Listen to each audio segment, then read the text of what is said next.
salli alaihi wa ala alihi wa ashabihi wa ikhwani.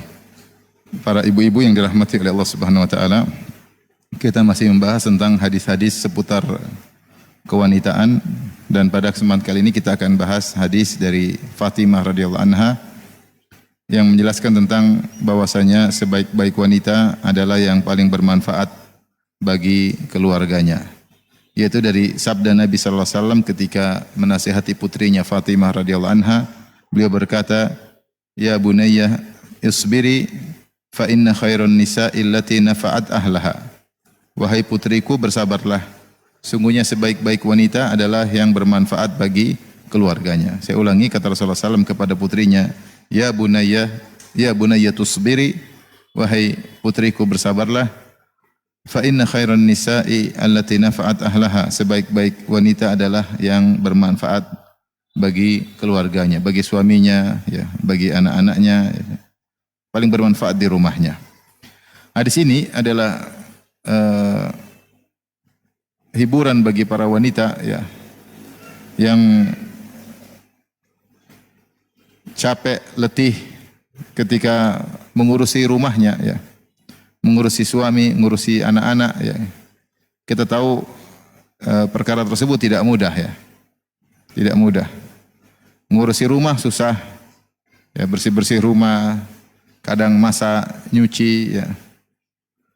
Sapu-sapu, ya. Kemudian ngurusin anak-anak apalagi, ya. Belum kalau anaknya aktif, lari sana, lari ke sini, ya. Yang satu nangis, yang satu lempar sana lempar sini, yang satu banting-banting. Ini berat, ya. Anaknya masih kecil berat, sudah besar juga berat, ya. Belum mengawasi anak-anak. Ngurus suami juga lebih berat lagi, ya. Kadang suami suka ngomel, kadang suami pingin dimanja, ya. Pingin diajak ngobrol, pingin diperhatikan, ya. Kadang suami baper, macam-macam model suami, ya. Belum menyiapkan pakaiannya, menyiapkan makanannya, ya. Dan kita tahu bahwasanya kerjaan ibu rumah tangga tidak ringan, ya. Maka ketika datang hadis ini, ya, memberi hiburan bahwasanya semua keletihan, rasa capek, keringat yang bercucuran, ya, mungkin letih dalam berfikir, ya. Semuanya itu adalah pahala bagi sang wanita dan menjadikan wanita tersebut wanita yang terbaik. Oleh karenanya seorang wanita yang pertama dia harus meniatkan semua itu karena Allah Subhanahu wa taala. Karena kaidah mengatakan tidak ada satu perkara pun yang berpahala kecuali diniatkan karena Allah Subhanahu wa taala. Kata Nabi sallallahu alaihi wasallam, "La ajra illa an hisbah." Tidak ada pahala kecuali dengan ihtisab, yaitu berharap mendapatkan pahala dari Allah Subhanahu wa taala. Rasulullah SAW bersabda, "Innamal a'malu binniyat wa innamal likulli imri'in ma nawa." Setiap amalan tergantung niatnya dan masing-masing mendapatkan apa yang dia niatkan. Kalau niatnya karena Allah, dia akan dapat pahala. Jika tidak, maka tidak dapat pahala. Allah berfirman dalam Al-Qur'an, "Kullu syai'in halikun illa wajhah." Segala perkara akan sirna kecuali wajah Allah Subhanahu wa taala. Sebagian ulama menafsirkan illa ma urida bihi wajhullah, yaitu segala kegiatan tidak ada nilainya kecuali yang diniatkan karena mencari wajah Allah Subhanahu wa taala. Oleh karenanya dalam melaksanakan aktivitas keseharian, seorang wanita meniatkan semua itu karena Allah Subhanahu wa taala, sehingga seluruh keletihan yang dia rasakan, seluruh keringat yang bercucuran dari tubuhnya, ya, kerutan, ya, keningnya mengkerut karena berfikir, semuanya itu akan menjadi pahala. Bukan cuma menjadi pahala, bahkan dia bisa menjadi wanita yang terbaik di sisi Allah Subhanahu wa taala. Kita hidup untuk apa? Untuk mencari validasi dari Allah Subhanahu wa taala. Setelah itu kita akan meninggalkan kehidupan ini. Namanya kehidupan, semuanya pasti ada ujian. Tidak ada kehidupan yang nyaman melulu, enggak ada. Omong kosong kalau ada yang bilang nyaman melulu, enggak ada. Memang Allah telah menjadikan kehidupan ini dengan berbagai macam pernak-pernik ujiannya, ya. Ya, ada kesedihan, ada tawa, ada tangisan, ada kebahagiaan, ya, ada kekhawatiran, ya. Yang hidup cuma senang dan tidak ada sedih cuma di surga. Udkhulul jannata la khaufun alaikum wa la antum tahzanun. Masuklah ke dalam surga yang tidak ada kekhawatiran, tidak ada kesedihan. Penghuni surga ketika masuk surga yang pertama kali mereka ucapkan, alhamdulillahilladzi adhaba 'annal hazan inna rabbana laghafurun syakur.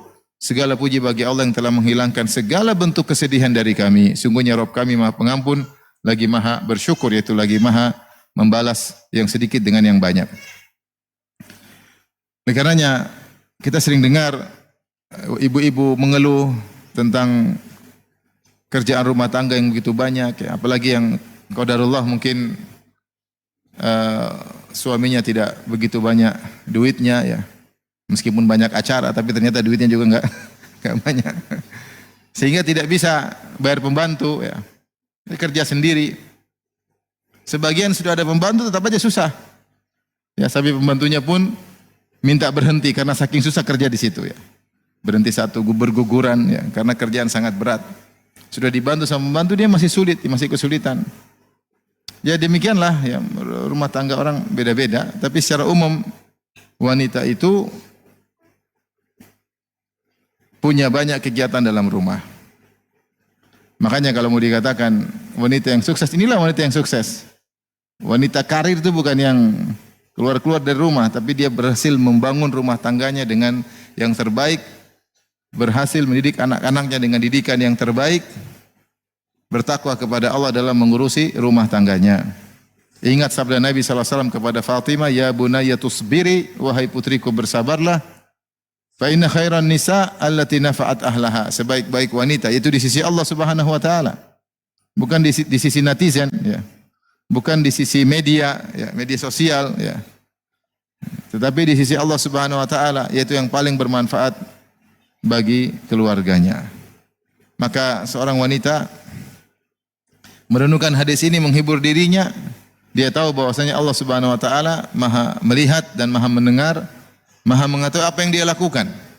Tidaklah setiap kegiatan dia lakukan untuk ngurusi rumahnya, ngurusi anak-anaknya, ngurus suaminya, kecuali menaikkan derajatnya di sisi Allah Subhanahu wa taala.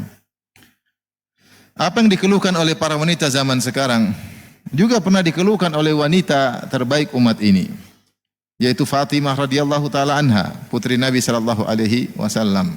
Yang Rasulullah pernah berkata kepada Fatimah, "Ama tardaina an takuni sayyidatan nisa'il alamin?" Tidakkah kau suka wahai Fatimah engkau menjadi sayyidah, pemimpin para wanita kaum mukminat di alam semesta? Maka Fatimah pun bahagia, ya, mendengar apa yang disampaikan oleh ayahnya, ya. Dialah Fatimah radhiyallahu anha pernah merasakan sebagian dirasakan oleh ibu-ibu, ya, yaitu kepayahan dalam mengurusi rumah tangga. Dalam hadis akan kita sebutkan nanti, beliau mengeluhkan tentang kerjaannya. Dia harus menggiling gandum dengan menggunakan roha. Roha itu batu dua besar, kemudian gandum ditaruh di tengahnya, kemudian digiling dengan mendorong dengan kayu. Batu tersebut didorong, perlu tenaga, ya. Zaman dulu nggak ada mesin, nggak ada listrik, maka dorong dengan manual, ya, menggiling gandum sehingga menjadi tepung, sampai akhirnya tangan yang tadinya lembut, tadinya halus, menjadi tidak halus lagi, ya, jadi kasar, yataqatta, yaitu kerut, ya. Dan seperti itu yang tidak disukai oleh wanita. Wanita ingin jari-jarinya lentik, ya atau tidak? Wanita ingin tangannya halus, ya. Semua wanita ingin seperti itu, ya. Zaman dulu nggak ada body lotion, nggak ada, ya. Nggak ada, ya. Ya. Sehingga Fatimah radhiyallahu anha tangannya berubah, ya. Karena dia menggiling gandum. Kemudian dia juga ta'jin, yaitu membuat adonan, mengambil gandum setelah digiling jadi tepung, dibikin adonan. Wa tukhabbis, kemudian dia juga bikin roti, yaitu ada tanur, kemudian tungku, dinyalakan apinya, kemudian tempelin tepung sehingga menjadi roti. Ini kerjanya Fatimah radhiyallahu taala anha. Yaitu melakukan kegiatan-kegiatan kerjaan di rumah untuk ngurusin suaminya Ali bin Abi Thalib radhiyallahu taala anhu. Dan qadarullah Ali bin Abi Thalib bukan orang kaya, sehingga dia tidak mampu untuk membeli budak untuk membantu istrinya. Dan demikian juga di antara pekerjaan Fatimah radhiyallahu taala anha, beliau mengambil air, membawa air di timba ya. Dia taruh di lehernya, kemudian dipikul air tersebut sampai ada bekas di lehernya. Bekas di lehernya. Ini wanita terbaik. Sayyidatun Nisa'il Alamin, wanita terbaik di alam semesta. Oleh karenanya bukan berarti wanita terbaik si Allah yang keren, yang kemudian lihat Fatimah radhiyallahu anha. Ya. Maka yang penting kita terbaik di sisi Allah Subhanahu wa taala. Kalau mau terbaik di hadapan manusia gampang, tinggal punya duit banyak, insya Allah terbaik di hadapan manusia. Naik mobil Lexus, insya Allah. Jangan Lexus, baru Zenik aja orang sudah puji. Ya. Jangankan Zenik, baru Avan saja orang sudah puji. Apalagi kemudian naik Lexus, mobil mahal, ya, semua orang hormat. Apalagi baju branded, baju mahal, satu baju harganya 8 juta, 10 juta, ya semua orang pasti apa? Angkat tangan. Apalagi pakai dompetnya harganya 20 juta, tasnya harganya 600 juta. Apalagi HP-nya iPhone terbaru. Semua orang hormat karena manusia menilai orang parameternya dengan duit. Terus umum. Jabatan atau duit? Jabatan tinggi hormat. Duit banyak hormat.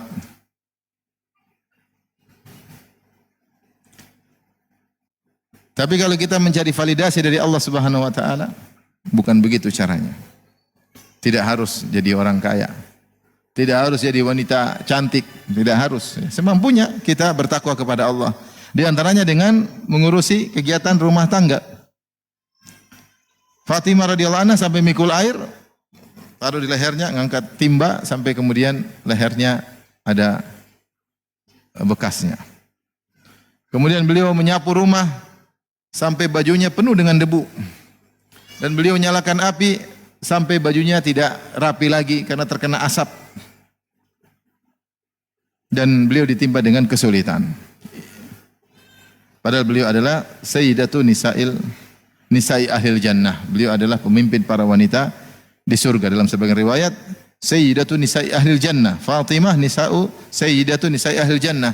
Fatimah adalah pemimpin wanita di surga. Taib. Kita bacakan hadisnya. Hadis ini disampaikan di antaranya dari Ali bin Abi Thalib, diriwayatkan Imam Bukhari dalam beberapa tempat dalam Sahih Bukhari dari Ali bin Abi Thalib, beliau berkata, "Inna Fatimah atatin Nabiy sallallahu alaihi wasallam tashku ilaihi ma talqa fi yadiha min ar-raha." Sungguhnya Fatimah datang menemui ayahnya Rasulullah sallallahu alaihi wasallam kemudian mengeluhkan kerjaan yang berat karena harus menggiling gandum. Wa balagha annahu ja'ahu raqiq, dan telah sampai kabar kepada Fatimah bahwasanya ada budak-budak ya dimiliki oleh ayahnya, mungkin habis perang ada ghanimah dapat budak-budak. Ini lumayan ya, ayahnya punya budak bisa diminta satu untuk bantu urusan rumah tangga. Maka Fatimah datang menuju ayahnya minta budak, minta pembantu. Falam tusadifhu. Ternyata waktu ke sana Rasulullah lagi tidak ada. Fadzakara dzalika li Aisyah, maka dia pun cerita sama Aisyah keluhan yang dia rasakan. Perhatikan sini, Fatimah mengeluh. Ketemu ayahnya, enggak ketemu ayahnya, ketemu siapa? Aisyah. Aisyah istri siapa? Istri Nabi sallallahu alaihi wasallam gitu. Ibu tirinya Fatimah radhiyallahu anha. Sehingga sering dalam beberapa hadis Fatimah ketemu Aisyah, Fatimah ketemu Aisyah. Sehingga hubungan mereka hubungan yang baik, tidak seperti yang digambarkan oleh orang-orang Syiah bahwasanya Aisyah sama Fatimah bermusuhan. Ini semua omong kosong ya. Akhirnya dia tidak ketemu ayahnya. Falamma jaa akhbarathu Aisyah. Ketika Rasulullah datang, maka Aisyah radhiyallahu anha lapor kepada suaminya. Akhirnya Rasulullah SAW pun datang menemui Ali dan Fatimah. Kata Ali bin Abi Thalib yang menceritakan hadis ini, Ali bin Abi Thalib. Ini ceritakan setelah Rasulullah meninggal tentu hadis ini. Dan dia tidak ada nyinggung-nyinggung keburukan Aisyah radhiyallahu anha, sama sekali enggak ada. Bahkan dia bercerita bagaimana Fatimah minta tolong Aisyah untuk menyampaikan kepada siapa? Kepada Rasulullah sallallahu alaihi wasallam. Faja'ana wa qad akhadna madaji'ana. Maka Rasulullah SAW pun akhirnya datang nyusul ke rumah kami. Sementara kami sudah mau tidur. Fadhahabna nakum, kami ingin bangkit menemui Nabi. Faqala ala makanikuma. Kata Rasulullah SAW, sudah jangan bangkit, biar aja situ. Rasulullah yang datang menemui mereka. Faja'a faqa'ada baini wa bainiha. Faqa'ada baini wa bainaha. Maka Rasulullah SAW pun masuk. Kami sedang tidur, Rasulullah masuk di tengah-tengah kami. Itu kami sedang tidur begini, Rasulullah masuk di tengah antara kaki kami dengan kakiku dengan kaki Fatimah. Dia pun duduk di antara kami berdua. Ya. Hatta wajadtu barda qadamaihi ala batni, sampai aku merasakan dinginnya kaki Nabi di perutku, kata Ali radhiyallahu anhu. Itu Rasulullah kayaknya masukkan kakinya. Jadi kaki mereka terjulur, Rasulullah masukkan kakinya di antara kaki Fatimah dengan kaki siapa? Ali. Sampai kaki Nabi mengenai perut Ali bin Abi Thalib, dan Ali bin Abi Thalib merasakan dinginnya kaki Nabi SAW. Itu lembutnya Nabi. Datang, duduk di antara putrinya dan mantunya. Bahkan menjulur sampai kaki mereka bergabung, tubuh mereka bergabung. Maka Rasulullah SAW berkata, dan dia tahu bahwasanya putrinya susah, ya, kerja berat, dia tahu. Dan dia sangat sayang kepada putrinya. Dan tidak ada dari keluarganya, dari Khadijah yang tersisa kecuali cuma putrinya ini satu-satunya. Ya. Semuanya sudah pada meninggal. Sampai Fatimah dijuluki oleh para sahabat, kunyahnya adalah Ummu Abiha, ibu ayahnya. Kenapa Fatimah disebut ibu ayahnya? Karena dari keluarga Khadijah semua tidak ada yang tersisa kecuali Fatimah. Sehingga Fatimah itu seperti mengurusi ayahnya, menggantikan posisi ibunya Khadijah. Sehingga dia diberi gelar dengan Ummu Abiha, ibu ayahnya sendiri. Makanya dalam riwayat ketika Rasulullah SAW terluka dalam perang Uhud, siapa yang ngurusin? Yang ngurusin Fatimah. Yang merawat Nabi SAW Fatimah. Jadi bagaimana kasih sayang Nabi kepada Fatimah luar biasa, tidak usah diragukan. Inilah satu-satunya putrinya yang tersisa dari Khadijah radhiyallahu taala anha. Dan semua anak-anak Nabi meninggal. Kecuali siapa? Fatimah. Kira-kira kalau kita anak meninggal semua tinggal satu, kita sayang atau tidak? Sayang, kita mungkin sangat semanja-manjanya. Minta apapun kita kasih. Tapi Nabi tidak demikian. Nabi kalau mau kasih pembantu 100 Nabi bisa kasih Fatimah. Dia sering perang, menang perang, banyak ghanimah. Tapi enggak. Putrinya datang mengeluh, sakit ini, baju kotor, bau asap. Tapi apa kata Rasulullah SAW? Mengajarkan zuhud kepada keluarganya. Kata Rasulullah SAW, ala adullukuma ala khairin mimma sa'altuma. Maukah aku tunjukkan kepada kalian berdua yang lebih baik dari apa yang kalian berdua minta? Nanti dalam riwayat bukan cuma, jadi permintaan ini bukan cuma idenya Fatimah, tapi juga dari Ali bin Abi Thalib. Karena Ali bin Abi Thalib juga merasakan kesulitan. Maka Rasulullah mengatakan, maukah aku tunjukkan kepada kalian berdua suatu perkara yang lebih baik daripada yang kalian berdua minta? Itu kalian berdua minta pembantu, minta budak. Apakah yang lebih baik daripada budak? Kata Nabi SAW, idza akhadtuma madaji'akuma, kalau kalian berdua mau tidur, au awaituma ila firashikuma, atau kalian sudah menuju ke tempat tidur kalian, mau tidur, fasabbiha thalathan wa thalathin, maka bertasbihlah 33 kali. Wahmada thalathan wa thalathin, dan bertahmidlah alhamdulillah sampai 33 kali. Wa kabbira arba'an wa thalathin, dan bertakbirlah Allahu Akbar sampai 34 kali. Fa huwa khairun lakuma min khadim, dan ini lebih baik bagi kalian berdua daripada pembantu. Kalau kita bilang anak kita, udah enggak usah pengen bantu, tasbih aja, zikir. Abi ini ada-ada aja.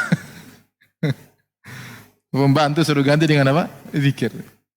Tapi mereka berdua tidak protes. Dan mereka benar-benar menerapkan wasiat Fatimah, menerapkan wasiat ayahnya, Ali menerapkan wasiat mertuanya. Sampai Ali tidak pernah lagi meninggalkan zikir ini semenjak Nabi menyampaikan kepada Ali bin Abi Thalib zikir tersebut. Ali bangsa tidak pernah meninggalkan. Sampai ada yang bertanya, ngetes Ali, "Taib, kau enggak pernah meninggalkan waktu perang Siffin? Lagi perang lawan Muawiyah, waktu lagi terjadi perbedaan pendapat sehingga terjadi peperangan." Bahkan kata Ali, bahkan ketika Lailatul Siffin, ketika perang Siffin pun saya tidak meninggalkan zikir ini, subhanallah. Artinya di hari yang tegang, hari yang berbahaya, dia juga mau tidur tidak melupakan zikir ini. Ali bin Abi Thalib radhiyallahu taala anhu. Jadi yang mengeluh ternyata bukan cuma Fatimah radhiyallahu taala anha, Ali suaminya pun demikian.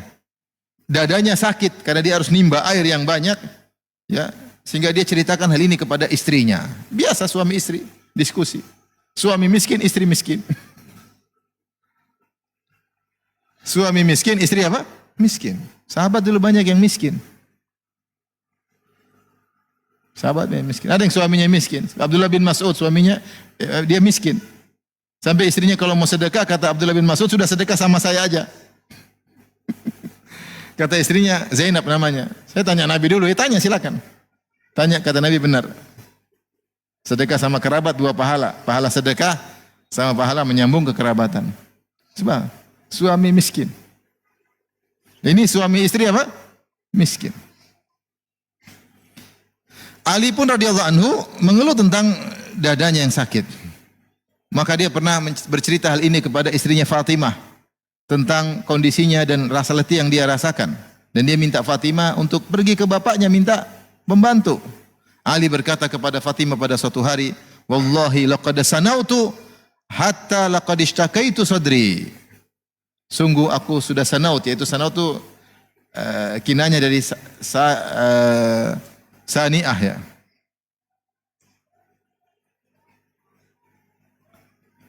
Saniyah itu adalah onta yang sebenarnya tugas untuk ambil air dan taruh untuk dipikul, itu yang mikul harusnya apa? Onta. Tapi karena mereka enggak punya onta, Ali sendiri yang apa? Pikul.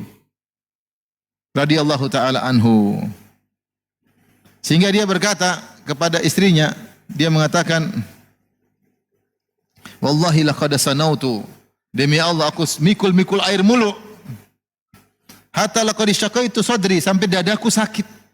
Ali bukannya orang lemes loyo kayak kita, enggak. Dia orang kuat, jagoan. Kalau tempur sangat hebat, tapi mungkin terlalu sering angkat air. Dadanya sakit, ya. Dadanya sakit. Dan dia diskusi sama istrinya. Enggak ada masalah, coba kita minta membantu sama Abi, minta sama ayah. Kata Ali bin Abi Thalib kasih ide, waqad ja'a Allahu abaka bisabyin. Ayahmu lagi Allah berikan kepadanya banyak budak. Fadhhabi fastakhdimihi. Pergilah ke ayahmu, minta tolong, minta pembantu sama ayah. Siapa yang kasih ide? Ali bin Abi Thalib. Faqalat, maka Fatimah juga bilang, wa ana wallahi qad tahantu hatta majalat yadaya. Wahai suamiku, saya juga, ya, giling gandum terus sampai lihat tanganku sudah apa? Berubah. Jadi dia baru ngomong juga sama suaminya. Sama, gua juga gitu. Sama, capek juga ternyata, tangan sudah harusnya lembut, harusnya pakai body lotion seperti zaman sekarang. Insya Allah ke salon ini nggak ada salon, nggak ada body lotion, tangan sampai berkerut, sampai pecah-pecah. Maka kebetulan pas Ali lagi sakit, dia juga lagi sakit. Punya uzur yang kuat untuk minta pembantu kepada ayahnya. Fa'atatin Nabiy sallallahu alaihi wasallam. Akhirnya Fatimah pun pergi menuju ayahnya. Maka Rasulullah bertanya, "Ma ja'a biki ay bunayyah?" Ada apa wahai putriku sampai kemari? Ada perlu apa? Apa kata Fatimah? Dia malu. Dia bilang, "Jitu li usallima alaik." Saya mau ucapin salam aja sama ayah. Wastahyaitu wastahyat antas alahu waraja'at. Dia malu untuk minta sama ayahnya dan dia pulang. Ketika pulang, Ali bertanya, "Ma fa'alti?" Sudah sampein? Qalat, Fatimah berkata, "Istahyaitu an as'alahu." Saya malu mau minta sama ayah. Fa'atainahu jami'an. Akhirnya kami pun berdua mendatangi Nabi sallallahu alaihi wasallam. Ali berkata, "Ya Rasulullah, wallahi laqad sanautu hatta ishtaqaitu sadri." Wahai Rasulullah, aku ngangkat air, pikul air sampai dadaku sakit. Wa qalat Fatimah berkata, kali itu dia berani ngomong karena suaminya sudah mendahului. Qad tahantu hatta majalat yadaya. Aku terus menggiling gandum sampai tanganku sudah enggak seperti dulu. Wa qad ja'aka Allahu bisabyin wa sa'atin fa akhdimna ya Rasulullah, Allah telah mendatangkan bagimu banyak budak, banyak kelapangan harta, berilah pembantu bagi kami. Faqala Rasulullah sallallahu alaihi wasallam, apa lihat Rasulullah tidak mau kasih, dia punya alasan apa? Kata Nabi sallallahu alaihi wasallam, wallahi la u'tikuma wa ada'u ahla suffati tatwi butunuhum atau tutwa butunuhum.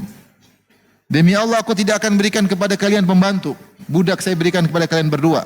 Sementara aku biarkan penghuni Suffah kelaparan. Ratusan sahabat yang pernah tinggal di Suffah. Suffah itu adalah seperti tambahan di belakang Masjid Nabawi. Dan dia ada atapnya tapi dindingnya tidak ada. Sehingga mereka tidur di bawah atap tanpa dinding. Baju mereka kotor, ada yang punya baju cuma satu. Baju mereka sampai berwarna coklat karena tidak diganti-ganti ya. Ada cuma baju satu kain atas, kain bawah. Ada yang cuma satu kain aja. Langsung lingkar atas bawah. Miskin-miskin. Maka Rasulullah mengatakan, menjelaskan, demi Allah saya tidak mungkin kasih kalian pembantu. Sementara ahlu suffah pada kelaparan. La ajidu ma unfiqu alim. Saya tidak bisa memberi nafkah kepada mereka. Walakinni abi'uhum wa unfiqu alaihim asmanahum. Saya akan jual budak-budak ini, nanti hasil jualnya saya berikan kepada budak-budak kepada ahlu suffah. Faraja'a, mereka berdua akhirnya apa? Pulang, enggak dapat pembantu. Rasulullah SAW pun akhirnya mendatangi mereka berdua. Fa'atahuman Nabi sallallahu alaihi wasallam wa qad dakhala fi qatifatihima. Maka Rasulullah SAW mendatangi mereka berdua sementara mereka berdua sudah pakai selimut, sudah mau tidur. Begitu ya. Jadi suami istri kalau tidur selimutnya satu. Jangan suami selimut sendiri, istri selimut apa? Sendiri. Ini enggak benar ini. Tidak ada cinta kasih di tempat tidur. Selimut masing-masing, enggak benar ya. Selimut satu buat berdua. Ini satu selimut sendiri-sendiri, satu pegang HP sendiri-sendiri, ngobrol sendiri-sendiri, tidur sendiri-sendiri. Badan saja di tempat tidur, otak antara timur dan barat. Selimut berdua dong. Waqad dakhala fi qatifatihima, mereka berdua sudah masuk di selimut mereka. Idza ghattat ru'usahuma takashafat aqdamuhuma wa idza ghattaya aqdamahuma takashafat ru'usuhuma. Dan selimut mereka kecil, enggak punya duit. Itu selimut kalau nutup kepala kakinya kelihatan. Kalau nutup kaki mereka kepala mereka kelihatan. Padahal namanya Madinah sering musim dingin. Kalau musim dingin maunya selimut nutup semua. Iya enggak? Tapi duit tidak ada. Selimut pun hanya begitu modelnya. Nah, ini maksudnya kita merenungkan bagaimana kehidupan orang-orang termulia yang telah dijamin masuk surga. Kehidupan manusia-manusia terbaik di alam semesta. Hidupnya sederhana, tidak punya pembantu, kerja sendiri, giling gandum sendiri, bikin adonan sendiri, bikin roti sendiri, makan sendiri.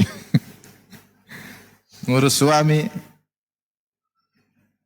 Belum kalau punya anak-anak dari Ali bin Abi Thalib, ngurus anak. Fathara, ketika mereka lihat Nabi datang, mereka ingin bangkit. Faqala, Rasulullah SAW berkata, makanakuma, udah tenang aja di tempat, jangan pergi. Kemudian Rasulullah berkata, ala ukhbirukuma bi khairin mimma sa'altumani. Maukah aku kabarkan kepada kalian berdua yang lebih baik daripada apa yang kalian berdua minta daripada pembantu? Qala bala, tentu. Kata mereka berdua, tentu ya wahai Rasulullah. Faqala kalimatun 'allamanihinna Jibrilu. Zikir-zikir yang Jibril alaihissalam mengajarkan kepadaku. Faqala, maka Nabi ajarkan, tusabbihani fi duburi kulli salatin ashran wa tahmadani ashran wa tukabbirani ashran. Kalian berdua bertasbih setelah salat 10 kali.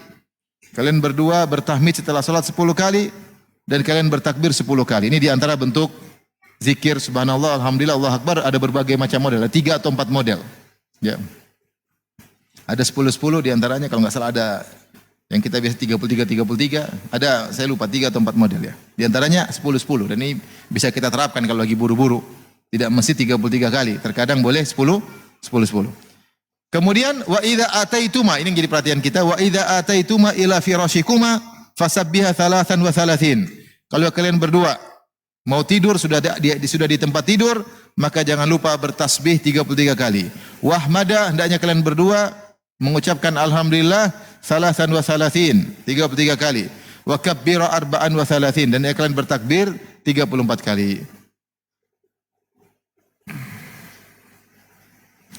Dan ketika Fatimah radhiyallahu anha mengeluh kepada Nabi, Nabi menasihatinya dengan nasihat yang menjadi topik pembahasan kita pada pagi hari ini. Rasulullah berkata, "Ya bunayyah, wahai putriku, isbiri, bersabarlah. Hidup ini perlu sabar.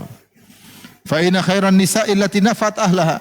Sebaik-baik wanita adalah yang paling bermanfaat bagi keluarganya, paling bermanfaat di rumah, ya. Rasulullah suruh bersabar, ya.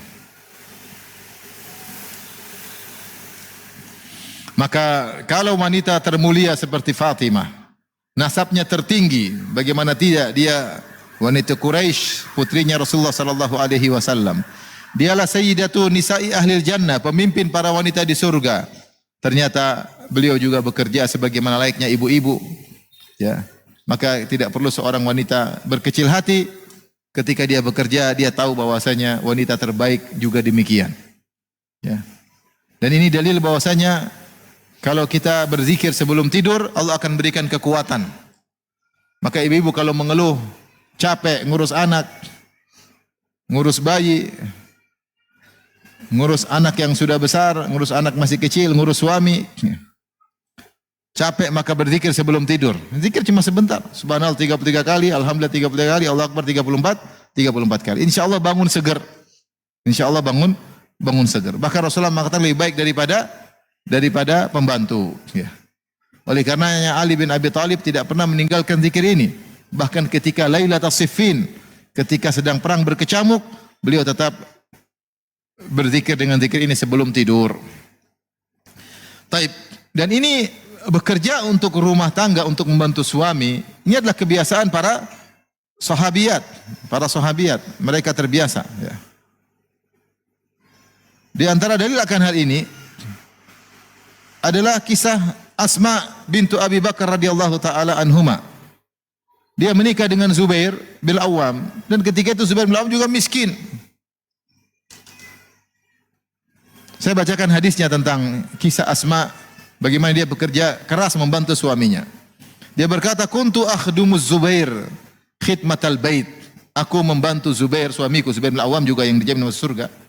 Asma yang diberi gelar Zatun Nitaqain, ya.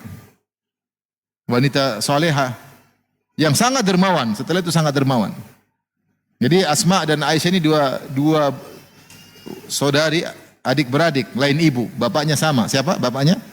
Abu Bakar As-Siddiq radhiyallahu anhu. Tapi ibunya beda. Asma lebih tua daripada Aisyah radhiyallahu anha. Tapi mereka berdua sangat rajin sedekah. Tetapi cara bersedekah berbeda. Kalau Aisyah radhiyallahu anha disebutkan, beliau ngumpulin harta, kalau udah banyak beliau sedekahkan, sekali sedekah banyak. Kalau Asma tidak, apa yang datang dia kasih, apa yang dapat dia kasih. Sehingga beliau tidak numpuk-numpukin harta, kalau dapat beliau langsung sedekah. Itu Asma. Dua-duanya baik, dua-duanya punya keistimewaan. Dua-duanya punya keutamaan. Keutamaan dikumpul dulu baru dibagi, juga ada keutamaan tersendiri. Kalau setiap datang langsung kasih pun segera cepat sedekah, itu punya keutamaan tersendiri. Dua-duanya rajin sedekah dengan dua metode yang berbeda. Tapi ketika Asma menikah dengan Zubair, Zubair miskin. Kata beliau, "Kuntu akhdumu Zubair khidmatal bait." Aku membantu Zubair, yaitu kerjaan rumah tangga. Wa kana lahu farasun. Dia punya seekor kuda. Wa kuntu asusuhu. Saya yang ngurus kudanya. Siasatul faras maksudnya apa? Saya yang datang ke kudanya, saya yang siapkan makanannya, saya yang kasih minumnya, saya yang latih kudanya, olahraga kuda supaya dia tetap sehat, ya. Saya yang ngurusin. Falam yakun minal khidmati syai'un ashadda alayya min siyasatil faras. Tidak ada pekerjaan rumah yang paling berat seperti ngurusin kuda, karena kudanya Zubair jauh. Harus ambilkan makanan, harus pikulin makanan ke kuda Zubair, harus ngurusin. Ini berat. Ya.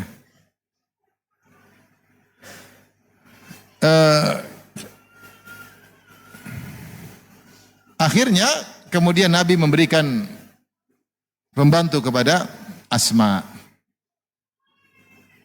Kata Asma, ja'an Nabi sallallahu alaihi wasallam sabyun fa'ataha, atau perawi berkata, datang Nabi punya banyak tawanan, fa'ataha khadiman. Maka Rasulullah pun berikan pembantu kepada Asma. Setelah itu Asma berkata, kafatni siyasatal farasi. Pembantu itu akhirnya yang mengurusi urusan kuda. Fa'alqat anni mu'natahu. Akhirnya pembantu itu tadi melepaskan beban urusin kuda gara-gara ada pembantu. Dalam riwayat yang lain,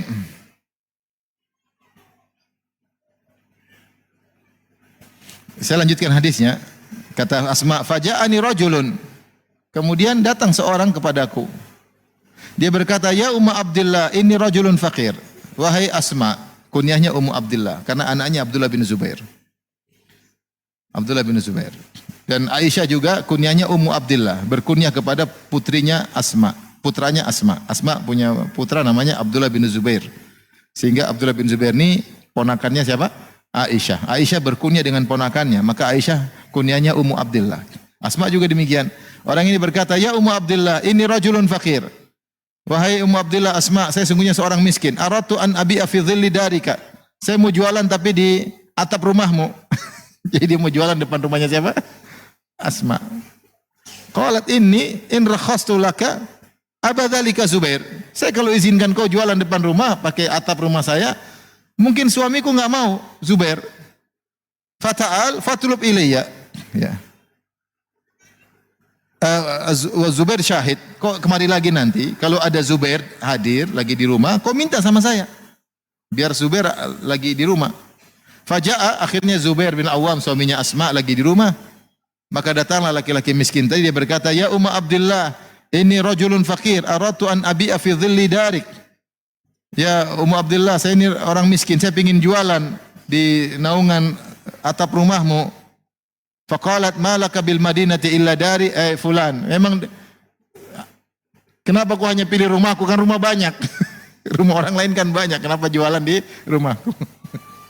Faqala lah Zubair, Zubair berkata, ma laki antamna'i rajulan faqiran yabi. Sudah biarin aja, kenapa dilarang? Biarin aja jualan. Fakana yabi'u ila an kasab. Akhirnya dia jual orang miskin tadi, akhirnya dia punya duit banyak. Fabi'tuhul jariyata. Akhirnya saya punya budak, saya jual ke dia. Sampai dia punya duit, dia bisa beli budak saya. Fadakhala alai Zubair wa thamanuha fi hajari. Atau fi hijri. Ya. Faqala habiha li. Qalat inni qad tasaddaqtu biha. Maka saya jual budakku kepada laki-laki tadi. Kayaknya saya bawa duit. Mungkin bawa dinar atau dirham. Pas saya lagi pegang duit, suamiku datang Zubair bin Awam. Dia berkata, wah istriku, hadiahkan itu buat saya. Faqalat inni qad tasaddaqtu biha. Yaudah, saya sudah sedekahkan. Saya sudah sedekahkan. Taib. Riwayat yang lain, bagaimana kerjanya Asma?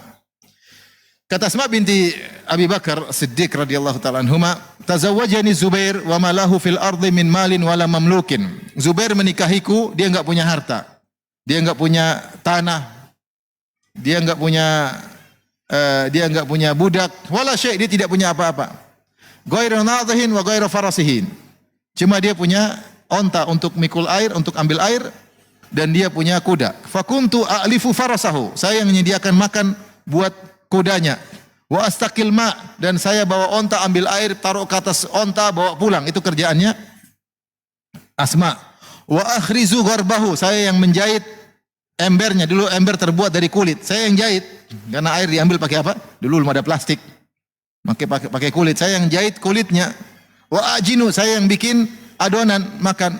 Walam akun uhsinu an akhbizu. Saya dulu tidak pandai untuk panggang roti. Wa kana yakhbizu jaratun li minal ansar. Tapi saya punya pembantu dari wanita-wanita Ansar, mereka yang bantu kalau saya sudah bikin adonan, mereka yang bikin apa? Bikin roti, yang manggang roti. Khawatir kalau kelamaan jadi gosong atau kurang matang, mereka lebih pandai. Wa kunna niswata sidiqin, mereka adalah teman-teman yang baik, teman-teman yang jujur, teman-teman yang tulus. Wa kuntu anqulu nawa min ardi Zubair allati aqta'ahu Rasulullah sallallahu alaihi wasallam ala ra'si. Saya dulu mikul nawa. Jadi makanan kuda, makanan onta dulu diantaranya adalah biji-biji korma. Biji-biji korma tersebut jadi makanan hewan. Ya, caranya direndam, ya mungkin digerus, kemudian dicampur dengan makanan. Kalau sudah direndam 3 hari jadi lembek, bisa dimakan oleh apa? Hewan. Sekarang sebagian orang Arab juga bikin kopi biji korma. Biji korma diolah akhirnya di blender jadi bubuk jadi apa? Kopi apa? Korma. Jadi bukan Americano jadi Palestino. Banyak jadian ternyata mengandung gizi ini. Dulu makanan hewan. Oleh karenanya ketika Allah menyebutkan atau Nabi menyebutkan, Allah menyebut tentang pohon korma, ya. Wa mathalu kalimatin thayyibatin kasyajaratin thayyibah. Perumpamaan kalimat yang baik seperti pohon yang baik. Ternyata maksudnya adalah pohon korma. Dan Rasulullah SAW berkata, inna minasyajari lama barakatuha kabarakatil muslim. Sungguhnya ada sebuah pohon yang keberkahannya seperti keberkahan seorang muslim. Pohon tersebut pohon korma. Ternyata pohon korma itu dari ujung atas sampai ujung akar semuanya bermanfaat. Ini manfaatnya apa, ini manfaatnya apa, ini manfaatnya. Sampai mereka bilang, kalau gitu bijinya apa? Bijinya juga manfaat. Untuk jadi makanan apa? Hewan. Sekarang untuk bikin apa? Kopi. Kopi biji korma. Jadi dia mikul biji korma itu, ya, untuk kasih kuda tersebut. Wa anqulu nawa min ardi Zubair allati aqta'ahu Rasulullah sallallahu ala ra'si. Wa hiya minni ala thulusai farsakhin. Ya, aku angkat ya biji tersebut dari tanah yang Rasulullah berikan kepada Zubair. Ibnu Hajar mengatakan maksudnya bukan tanah hadiah tapi tanah itu boleh dikelola. Hasilnya buat Zubair. Tapi bukan milik pribadi Zubair. Saya angkat biji bawa ke rumah mungkin untuk apa namanya? Ngurusin kuda, makanan kuda. Ala thulutsai farsakhin, itu 4 kilo, kira-kira 4 kilo. Satu farsakh kurang lebih 6 kilo, 2/3 farsakh kurang beri berapa kilo? 4 kilo. Ini jalan, ngangkat kepala. Tidak mengeluh. Kita ini kan wanita penghuni surga, ngapain ngangkat begini? Enggak. Katanya suamiku penghuni surga. Rasulullah berkata, Zubair fil jannah. Zubair bin Awam di surga. Kata Rasulullah SAW, inna likulli nabiyyin hawariyan. Sungguhnya setiap nabi ada penolong yang spesial. Wa inna hawari Zubair bin Awam. Dan sungguhnya penolongku spesial adalah Zubair bin Awam. Jagoan yang hebat. Faji'tu yauman wan nawa ala ra'si. Suatu hari aku datang dari tanahnya Zubair, saya pikul itu biji korma di atas kepala. Jalan kaki. Berapa kilo? 4 kilo. Falakitu Rasulullah sallallahu alaihi wasallam ma'ahu nafarun minal ansar. Rasulullah sedang berjalan naik onta bersama sekelompok orang dari kaum Ansar. Rasulullah lihat kasihan, ini Asma lagi kerja bantu suaminya, ngurusin kuda, ngambil biji korma jadi jauh bawa ke rumah. Maka Rasulullah lihat, Rasulullah ini iparnya. Asma iparnya Nabi atau bukan? Iparnya Nabi kan, istrinya Aisyah. Ini kakak ipar. Fada'ani, maka Rasulullah panggil. Ya. Maka Rasulullah berkata, ikhin. Liyahmilani khalfahu, yaitu Rasulullah naik sini, saya bonceng. Rasulullah suruh naik di belakang Nabi untuk Nabi bonceng. Sehingga ini dibahas oleh para ulama. Bolehkah Nabi membonceng wanita padahal bukan tidak halal bagi Nabi? Itu ipar halal atau bukan? Tidak halal. Ya. Ada yang mengatakan kekhususan Nabi sallallahu alaihi wasallam. Ada yang mengatakan saking dekatnya. Tapi intinya kekhususan Nabi sallallahu alaihi wasallam, kata Nabi, silakan naik. Dan lagi pula Nabi tidak sendirian tapi berjalan dengan beberapa kaum Ansar. Ini kekhususan Nabi sallallahu alaihi wasallam. Kata Asma ketika disuruh naik dia mengatakan fastahyaitu an asira ma'ar rijal. Sama seperti Nabi mendatangi Ummu Sulaim. Ya, datang khusus sampai disebutkan Ummu Sulaim mengambil keringat Nabi sallallahu alaihi wasallam. Jadi ada kedekatan Ummu Sulaim padahal ini siapa Ummu Sulaim sehingga dibahas apakah ada hubungan kekerabatan sama Nabi, apakah ada hubungan persusuan, tapi ini di antaranya kekhususan Nabi. Ya, sikap Nabi kepada Ummu Sulaim dan sikap Nabi ingin bersikap kepada Asma. Maka Asma berkata, fasahyaitu an asira ma'ar rijal. Saya malu mau jalan bareng-bareng dengan rombongan lelaki. Akhirnya saya tidak naik, saya tetap jalan kaki. Setelah Nabi berlalu, fadzakartu Az-Zubair wa ghairatahu. Saya ingat Zubair bin Awam dan dia orang pencemburu. Kalau tahu saya naik di belakang Nabi mungkin dia cemburu. Wa kana aghyaran nas, suamiku itu orang paling pencemburu.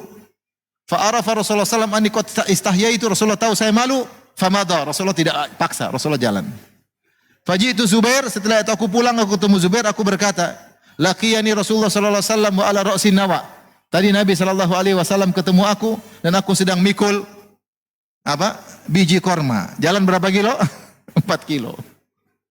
Mungkin tiap hari, mungkin. Wa ma'ahu nafarun min ashabihi, dan Nabi sedang bersama teman-temannya. Fa ana khali arkab. Rasulullah sudah turunkan onta supaya saya naik. Kata Rasulullah silakan naik. fastahyaitu minhu, namun saya malu sama Nabi. Wa araftu ghairataka, dan saya ingat kau itu pencemburu. Apa kata Zubair bin Awam? Wallahi lahamlukin nawa kana ashadda alayya min rukubiki ma'ahu.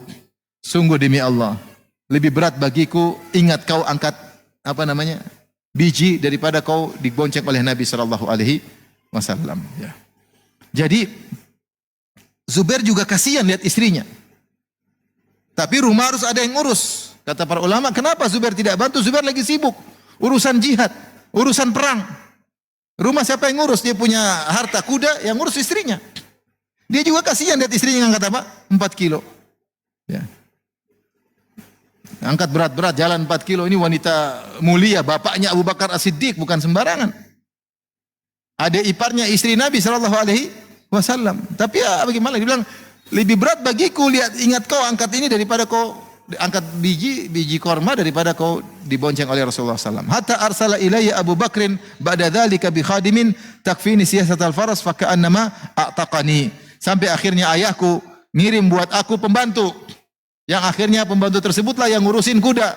Seakan-akan Abu Bakar telah memerdekakan aku dari perbudakan. Maksudnya kerjanya berat. Maksud saya, inilah wanita yang salehah yang tahu bahwasanya suaminya punya pekerjaan, dia bantu dengan sukarela, ya. Tentu berat-berat. Siapa yang tidak berat? Aisyah, Fatimah aja ngeluh. Lihat kata Asma, sampai aku seakan-akan dimerdekakan. Berarti berat selama ini. Tapi dia jalani. Tidak pernah ngomel sama suaminya. Tidak pernah ngomel Fatimah kepada Ali urusan gara-gara urusan tadi. Asma tidak pernah ngomel sama Zubair gara-gara urusan kerjaan tadi, ngurusin kuda lah, angkat inilah, kasih makan kuda. Kalau masih makan kucing kan lebih gampang. Ini kuda diurusin, dilatih, ditarwid, dilatih supaya tetap kuat dan macam-macam. Namun inilah kebiasaan para sahabiyat. Dalam riwayat yang lain kata Asma, wa adukun nawa linadhihi wa alifuhu. Saya ambil biji korma dari kebunnya Zubair, jalan 4 kilo sampai rumah saya tumbukin untuk jadi makanan onta. Karena Zubair punya onta 1, dikasih makan. Di antara makanan yang bergizi adalah biji korma. Wa alifuhu, saya kasih makan. Wa astaqil ma, saya pun ngangkat air, bawa onta tersebut, ambil air, bawa pulang ke rumah. Ini semua kerjaan, ya enggak? Ngambil air di sumur, taruh di atas onta, bawa ke rumah, bawa turun, kerjaan atau enggak? Kerjaan. Tapi mereka tidak pernah ngomel sama suami, ya. Tahu kondisi bagaimana keluarga. Taib. Jadi ini semua di antara dalil bahwasanya wanita-wanita termulia di zaman para sahabat, mereka ternyata bekerja ngurusin apa? Rumah. Dan semua itu menjadi pahala bagi mereka. Dan Nabi SAW mengajarkan zuhud kepada Fatimah, padahal dialah putri yang satu-satunya yang sangat dia cintai yang tersisa. Tetapi dia mengajarkan zuhud. Dan dia mengatakan, bagaimana saya mau kasih engkau budak sementara sahabat-sahabatku masih kelaparan di Sufah. Lebih baik saya jual budak ini, uangnya saya belikan makanan buat mereka. Rasulullah mendahulukan para sahabat daripada keluarganya sendiri. Dan demikianlah Rasulullah mengajarkan zuhud pada dirinya dan pada keluarganya. Ya. Kalau Rasulullah mau kaya, sangat mudah. Rasulullah punya emas, dia bagi-bagi. Rasulullah punya harta, dia bagi-bagi. Kalau dia mau kaya, bisa. Dia adalah pemimpin kota Madinah. Dia menaklukkan berbagai macam negeri. Kalau kita baru raja kampung, sudah rumah mewah luar biasa. Baru raja kampung. Bukan raja kota, baru raja kampung. Raja kecamatan, udah rumah mewah. Kayak rumah raja-raja ya. Taib, dari sini para ulama bahas tentang hukum wanita ngurusin kerjaan rumah. Apa hukumnya? Ada khilaf di kalangan para ulama. Setelah semua sepakat bahwasanya ini boleh. Bahkan zahirnya bahwasanya ini adalah perbuatan yang mulia. Sebagaimana tadi hadis-hadis yang kita sebutkan. Dicontohkan oleh para sahabiat. Maka jumhur ulama mengatakan bahwasanya tidak wajib bagi seorang istri ngurusin kerjaan rumah. Yang wajib bagi istri hanyalah urusan ranjang. Dia dinikahi oleh suaminya bayar mahar supaya dia bisa melayani suaminya. Sehingga kalau dia keluar rumah enggak boleh, harus minta izin kepada suaminya. Pokoknya kalau suaminya pulang ke rumah dia harus siap sedia. Kapan suaminya ingin menggaulinya dia tidak boleh menolak sama sekali. Siapa yang menghalang suaminya untuk digauli tanpa ada uzur maka dilaknat oleh malaikat sampai pagi hari. Oleh karenanya kewajibannya hanyalah ngurusin ranjang. Ini pendapat mayoritas ulama. Pendapat Syafi'iyah, Hanabilah dan sebagian Malikiyah. Ya. Meskipun kata mereka yang lebih utama adalah melakukan hal-hal yang sudah menjadi tradisi. Tapi kalau wajib enggak. Mereka semua sepakat ngurusin rumah, bantu suami itu baik. Tapi kalau wajib enggak. Ini pendapat sebagian ulama. Pendapat sebagian ulama yang lain, mayoritas ulama Malikiyah. Ini pendapat Abu Thawr. Dan ini pendapat Abu Bakar bin Abi Syaibah. Ya. Dan ini pendapat Abu Ishaq Al-Juzjani. Dan ini juga pendapat Syekhul Islam Ibnu Taimiyah, Ibnu Qayyim rahimahullah taala, banyak ulama ya. Meskipun mereka lebih sedikit, mereka berpendapat bahwasanya wajib bagi wanita untuk melayani suaminya pada perkara-perkara kerjaan rumah yang secara tradisi itu berlaku bagi para wanita yang semisalnya. Di antara mereka jadikan dalil adalah kisah Ali dan Fatimah, yang di mana Rasulullah SAW mewajibkan kepada Ali untuk kerjaan luar, yaitu keluar mencari nafkah, sementara putrinya Fatimah diwajibkan untuk kerjaan batin, yaitu ngurusin rumah. Ya.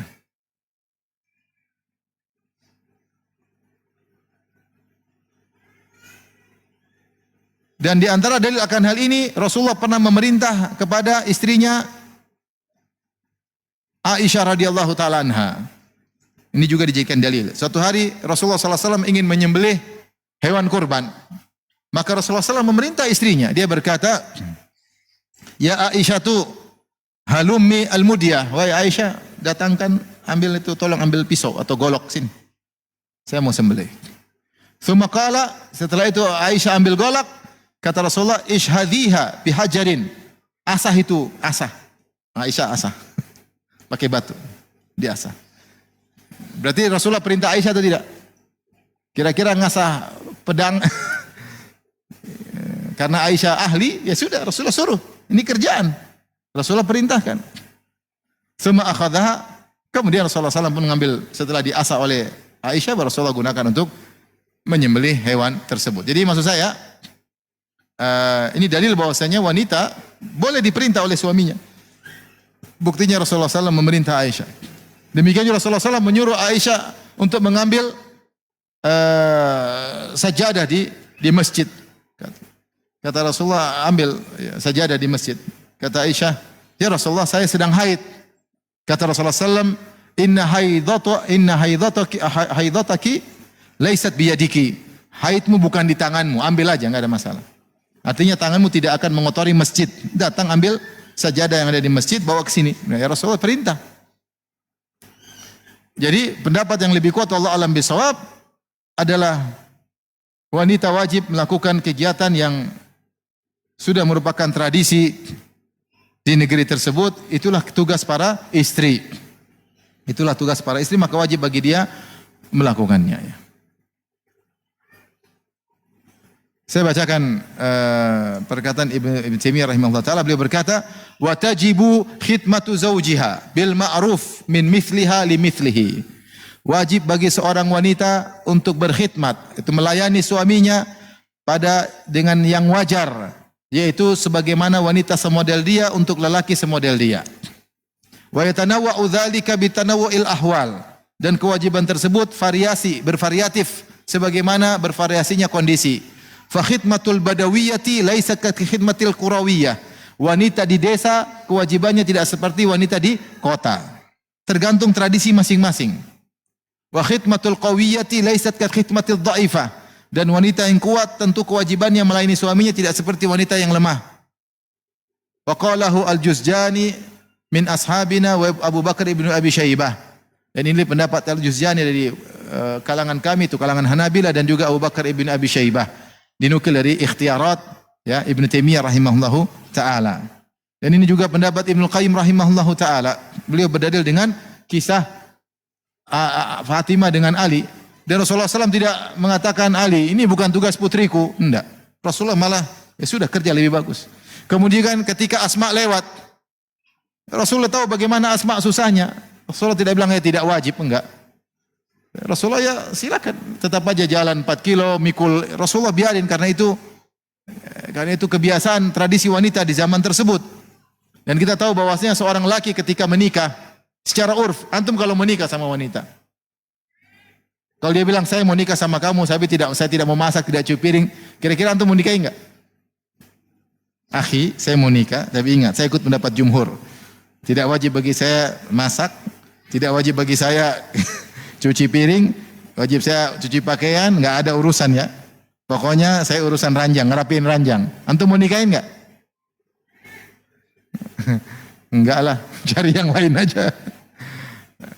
Menunjukkan bahwasanya ketika seorang laki menikah dengan wanita sudah sama-sama tahu, terutama di tanah air, bahwasanya kalau menikah wanita tersebut akan bekerja sebagaimana wajahnya wanita-wanita yang lain. Dan dalam kaidah al-ma'rufu urfan kal masyruti syartan. Perkara yang sama-sama diketahui kemudian diakadkan meskipun tidak dilafalkan tapi sama-sama tahu, itu seakan-akan persyaratan. Contohnya begini. Kita beli mobil di suatu dealer misalnya. Nanti dia yang antar, enggak usah ngomong, sudah sama-sama tahu setiap beli pembelian mobil di dealer nanti dia apa? Nganterin. Ya sudah, meskipun dalam akad tidak ditulis dia bakalan ngantar, meskipun tidak diucapkan, meskipun tidak dituliskan, tapi karena sama-sama tahu, maka itu sudah menjadi syarat yang tidak tertulis. Al-ma'rufu urfan kal masyruti syartan. Suatu yang sama-sama urf diketahui seperti persyaratan meskipun tidak ditulis. Sama kalau kita menikah dengan seorang, kita sama tahu namanya kita mau menikah, kita istri kita yang masakin, yang cuci piring, cuci pakaian secara umum itu. Beda kalau istri kita suruh ngurusin ibu kita, itu enggak. Tidak wajib. Karena secara pekerjaan rumah tangga itu bukan urusan apa? Istri. Jadi Allah alam bisawab, pendapat yang lebih kuat, pendapat sebagian ulama bahwasanya mengerjakan pekerjaan rumah hukumnya adalah wajib bagi para wanita, dan kalau kita bilang hukumnya wajib, pahalanya lebih besar. Kalau kita bilang hukumnya wajib berarti pahalanya lebih apa? Besar, karena wajib lebih besar daripada sunnah. Subhanallah, kalau kita ikut pendapat jumhur Rasulullah mengatakan wanita tidak wajib kerjaan rumah. Kalau dia lakukan ini lebih utama, tapi tidak wajib. Sama, jumhur sebaliknya mengatakan tidak wajib bagi suami untuk memberi pengobatan kepada istrinya. Kalau istrinya sakit tidak wajib berobat sendiri. Ini pendapat jumhur. Ya, punya istri kerja enggak wajib. Saya pilih pendapat jumhur. Waktu dia sakit, rasakan sana. Saya enggak wajib bagi saya ngurusin kamu sakit. Kalau ikut jumhur tidak wajib, istri sakit ya sudah. Dia nggak bisa ngelayani, selesai. Nggak ada kasih nafkah, nggak bisa ngelayani, selesai. Nafkah saya ada timbal baliknya, layani saya. Tidak melayani, mohon maaf, tidak ada nafkah. Kalau kita mau ikut benar-benar perkataan sebagian fuqaha, letterlek seperti itu, plek-plek. Tapi kenyataannya semua orang sekarang tahu namanya ngurusin istri wajib. Kalau dia sakit kita yang ngobatin. Kalau ikut jumhur, kita telepon mertua, Pak mertua istri sakit, anakmu sakit, ambil. Nanti kalau sembuh bawa lagi sini. Ini pendapat jumhur boleh begitu. Tapi kita tidak setuju. Oleh karena yang benar, sebagaimana wanita wajib mengurusi rumah tangga secara wajar, lelaki juga ngurusin wanita secara wajar, wajib baginya. Wallahu a'lam bishawab. Ini yang saya ingin menyampaikan kepada para ibu yang dirahmati Allah Subhanahu wa taala. Memang capek ngurusin anak-anak ya. Kita tahu sendiri bagaimana istri kita ngurusin apa? Anak-anak. Bagaimana istri kita capek ngurusin kita, apalagi kita rewel. Maunya begini, maunya gini, maunya ini. Saya pingin makan nasi goreng, enggak pakai kecap, telurnya setengah matang ya pokoknya. Setengah matang, garamnya sekian, sambalnya sekian ya. Telurnya taruh di tengah piring, jangan di pinggir. Istri capek bikin gini. Saya pingin makan sebelum duhur. Saya dulu bilang istri saya begitu, Abi makan sebelum duhur, enggak mau setelah duhur. Harus siap sebelum duhur. Sebelum Abi ke masjid, Abi makan dulu. Jadwal perut makan sebelum apa? Duhur, saya siapin. Berat istri ngurusin suami ya. Tapi kalau dia tahu ini adalah kewajiban, dia tahu ini berpahala dan ini cara meraih untuk menjadi terbaik di sisi Allah Subhanahu wa taala. Dia ikhlaskan segala kegiatannya, dia niatkan karena Allah Subhanahu wa taala, semua keletihan, semua kecapean, semua sakit badan, semua keriput-keriput di ini semua jadi pahala. Semua jadi apa? Pahala. Maka dia meraih keterbaikan di sisi Allah, di antaranya dengan menjadi terbaik bagi rumah tangganya, terbaik bagi suaminya, ngurus suami, terbaik bagi anak-anaknya, terbaik bagi urusan rumah. Sapu-sapu rumah, ngerapiin rumah, suami pulang lihat rumah bersih, nyaman. Suami pulang lihat anak-anak sudah bersih, sudah rapi, langsung dipeluk, dicium. Istri juga sudah rapi. Masya Allah, itu semua berpahala di sisi Allah Subhanahu wa taala. Demikian saja yang dirahmati Allah Subhanahu wa taala. Semoga ibu-ibu menjadi wanita-wanita terbaik di sisi Allah Subhanahu wa taala, bersabar menjalani keletihan ngurusin rumah tangga, dan semoga semuanya semakin letih, semakin besar pahalanya. Sebagaimana Nabi pernah berkata ketika Aisyah berhaji, kata Nabi, ajruki ala qadri nasabik. Pahalamu sesuai dengan kadar keletihanmu. Pahalamu sesuai dengan kadar keletihanmu. Saya boleh katakan juga itu berlaku juga pada ibu-ibu. Semakin letih di rumah, kalau memang itu dia kerja, insya Allah pahalanya semakin besar. Apalagi dia berbuat baik tersebut, masalahnya sangat besar. Menyiapkan generasi terbaik, itu anak-anak, dan menjaga suami, ya, dengan dilayani maka suami betah di rumah sehingga dia tidak berpikiran macam-macam. Wallahu taala alam bisawab.